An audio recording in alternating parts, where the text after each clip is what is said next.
तेल अवीव की फिजा में कौवों की चीखें और फलस्तीन के बच्चों की खामोश आंखें। आज तेल अवीव की गलियां सुनसान हैं, कोई बाहर निकलने की जुर्रत नहीं करता। हजारों कौवों ने शहर का मुहासरा कर रखा है। उनकी चीखें, उनके झपटे लोगों को घरों में कैद कर चुके हैं। मगर यह वही तेल अवीव है जहां कभी फलस्तीन के बच्चों पर बम गिरते थे। वही शहर जहां से हुक्म जारी होते थे कि गजा की पट्टी को मिटा दिया जाए।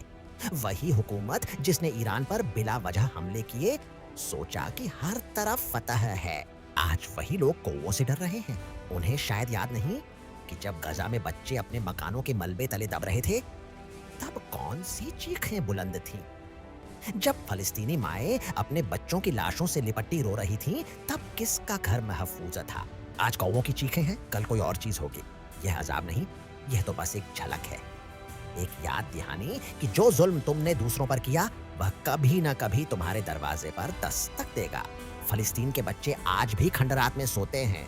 उनकी आंखों में अब कोई खौफ नहीं, बस थकावट है। मगर तेल अवीव की या औरतें और बच्चे जो कौवों से घबराकर घरों में कैद हैं, शायद आज वह थोड़ा सा समझ पाए कि खौफ क्या होता है। जुल्म का अंजाम हमेशा अधूरा रहता है। आज कौवा है, कल कोई और होगा। दुआ है कि फलस्तीन के बच्चों की आंखें कभी हंसे और जुल्म करने वाले समझ लें कि जो वो तुम बोते हो, वही फसल तुम्हें काटनी पड़ती है।